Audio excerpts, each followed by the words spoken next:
Halo teman-teman, Assalamualaikum warahmatullahi wabarakatuh. Gimana kabar teman-teman hari ini? Semoga dalam keadaan baik ya. Kami dari kelompok 1, mata kuliah Komunikasi Bisnis kelas 7C yang beranggotakan Nur Alfi Wahyu Abdullah Putri, Fani Yulia Chandra, Anissa Kusnul Khotimah, dan Oki Nur Hayati akan memaparkan tentang komunikasi dalam organisasi, komunikasi interpersonal, dan komunikasi lintas budaya melalui video animasi berikut ini. Stay tune ya! Yang pertama adalah komunikasi dalam organisasi. Pengertian komunikasi. Komunikasi berasal dari bahasa Latin communis atau common dalam bahasa Inggris yang berarti sama. Melalui komunikasi, kita mencoba berbagi informasi, gagasan, atau sikap kita dengan partisipan lainnya. Pengertian organisasi. Organisasi itu adalah sekelompok orang yang saling bekerja sama untuk mencapai tujuan tertentu. Pengertian komunikasi dalam organisasi. Menurut Goldhaber, komunikasi dalam organisasi adalah proses menciptakan dan saling menukar pesan dalam suatu jaringan hubungan yang saling tergantung satu sama lain untuk mengatasi lingkungan yang tidak pasti atau ada yang selalu berubah-ubah. Dengan kata lain, komunikasi dalam organisasi adalah bentuk pertukaran pesan antara unit-unit komunikasi yang berada dalam organisasi tertentu. Hubungan komunikasi dalam organisasi. Hubungan komunikasi dalam organisasi berkaitan dengan fungsi penting komunikasi dengan suatu organisasi. Ada dua, yaitu komunikasi memungkinkan orang untuk saling bertukar informasi, dan juga komunikasi menghubungkan sekelompok anggota dalam organisasi yang terpisah dari yang lainnya. Pola komunikasi. Komunikasi vertikal. Komunikasi vertikal mengacu pada proses pengiriman dan penerimaan pesan antar tingkatan dalam sebuah jabatan pada organisasi.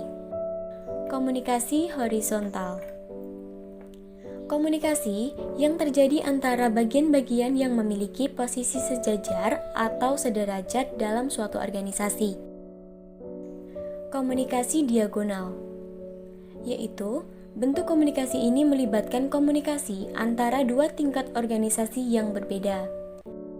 Cara mengelola komunikasi. Ada dua hal yang perlu diperhatikan dalam hal mengelola komunikasi, yaitu yang pertama penanganan pesan-pesan rutin, yang kedua penanganan krisis komunikasi. Meningkatkan keterampilan komunikasi. Beberapa keterampilan khusus yang diperlukan dalam komunikasi bisnis adalah membaca, mendengar percakapan menarik, wawancara, berdiskusi dengan kelompok-kelompok kecil, berpidato dan presentasi, menulis surat, memo dan laporan. Aliran informasi dalam organisasi. Yang pertama, saluran komunikasi formal sebagai komunikasi atau komunikasi yang dilakukan di organisasi atau perusahaan. Yang kedua, saluran komunikasi informal.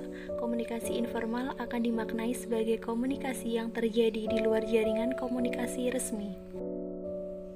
Komunikasi interpersonal. Komunikasi antar pribadi atau interpersonal adalah komunikasi yang dilakukan antara seseorang dengan orang lain dalam suatu masyarakat maupun organisasi, bisnis dan non-bisnis dengan menggunakan media komunikasi tertentu dan bahasa yang mudah dipahami untuk mencapai suatu tujuan tertentu. Selanjutnya, tujuan komunikasi antar pribadi.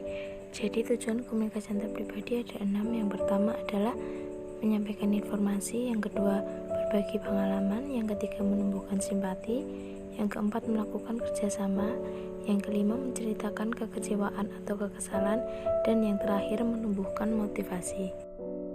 Kemudian gaya kepemimpinan. Gaya kepemimpinan pada dasarnya merupakan satu cara bagaimana seorang pemimpin mempengaruhi, mengarahkan, memotivasi, dan mengendali bawahannya dengan cara-cara tertentu sehingga bawahannya dapat menyelesaikan tugas-tugas pekerjaan secara efektif dan efisien. Lanjut, yaitu 4 gaya kepemimpinan. Gaya kepemimpinan yang pertama adalah pengarahan atau directing, yang kedua pembekalan atau coaching, yang ketiga dukungan atau supporting, dan yang keempat pendelegasian atau delegating. Oke, selanjutnya adalah kemampuan kepemimpinan inti. Yang pertama, pemberdayaan atau empowerment. Kemampuan seorang manajer untuk berbagi pengaruh dan kendali dengan para karyawan. Yang kedua, intuisi atau intuition. Intuisi adalah keyakinan bawaan dalam diri seseorang mengenai sesuatu tanpa perlu pertimbangan sadar. Dan yang ketiga, pemahaman diri atau self-understanding.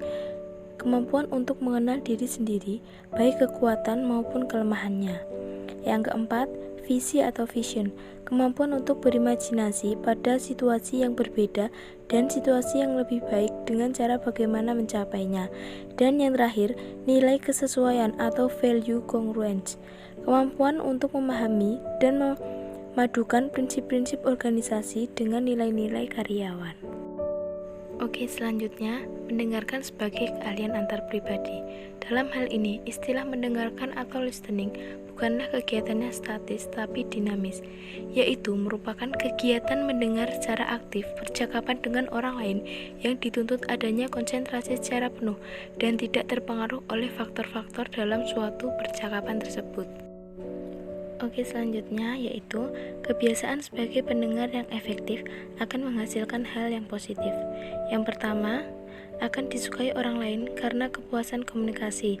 Yang kedua, kinerja dan prestasi akan cenderung meningkat. Yang ketiga, feedback yang baik dari bawahan akan menambah prestasi. Yang keempat, terhindar dari kesalahpahaman. Dan yang terakhir, menambah ide baru. Oke, selanjutnya yaitu komunikasi bisnis lintas budaya. Oke, langsung saja pengertian komunikasi bisnis lintas budaya. Jadi, komunikasi bisnis lintas budaya adalah komunikasi yang digunakan dalam dunia bisnis, baik komunikasi verbal maupun nonverbal, dengan memperhatikan faktor-faktor budaya di suatu daerah, wilayah, atau negara. Pentingnya komunikasi. Indonesia merupakan salah satu negara yang kaya akan budaya. Sebagai contoh, salah satunya adalah komunikasi bisnis lintas budaya. Dalam konteks hubungan rasional, tidak bisa dipungkiri bahwa seseorang memang membutuhkan komunikasi. Alasan yang pertama, orang melakukan komunikasi yaitu membicarakan tentang relasi mereka dalam pekerjaan, yaitu tentang bagaimana mereka terlibat dan bagaimana kebutuhan untuk menyatukan tenaganya. Yang kedua, orang berkomunikasi tentang komitmen yang berkaitan dengan relasi. Komitmen merupakan kondisi awal dari sebuah relasi. Yang ketiga, orang berbicara relasi sebagai keterlibatan. Yang keempat, orang berkomunikasi tentang relasi dalam istilah manipulasi, misalnya bagaimana saling mengawasi. Memahami budaya dan perbedaan. Budaya merupakan sistem sharing atau simbol kepercayaan, sikap, dan nilai-nilai atau norma dalam perilaku. Budaya mencakup sekumpulan pengalaman hidup, sistem sharing, dan tipikal karakteristik perilaku setiap individu yang ada dalam masyarakat. Pada era sekarang ini muncul dan berkembang berbagai model dan bentuk dalam komunikasi antar budaya. Di antaranya yaitu yang pertama komunikasi internasional, yang kedua komunikasi antar ras, dan yang terakhir komunikasi antar etnis. Yang terakhir yaitu komunikasi dengan orang berbudaya asing. Ketika berbicara dengan orang asing yang tidak sama dengan bahasa kita, tentunya kita akan merasa kesulitan untuk memahami apa yang dibicarakan. Maka dari itu, mempelajari bahasa asing sangat penting untuk kita demi kelancaran suatu bisnis. Masalah ini sangat mudah untuk ditangani, yaitu dengan cara kita mau mengerti dan belajar budaya mereka. Misal dengan cara membaca buku dan artikel tentang budaya mereka. Tidak lupa juga untuk selalu berkonsentrasi saat belajar pada masalah yang berkaitan dengan sejarah, budaya, agama, politik, nilai-nilai, dan adat istiadat.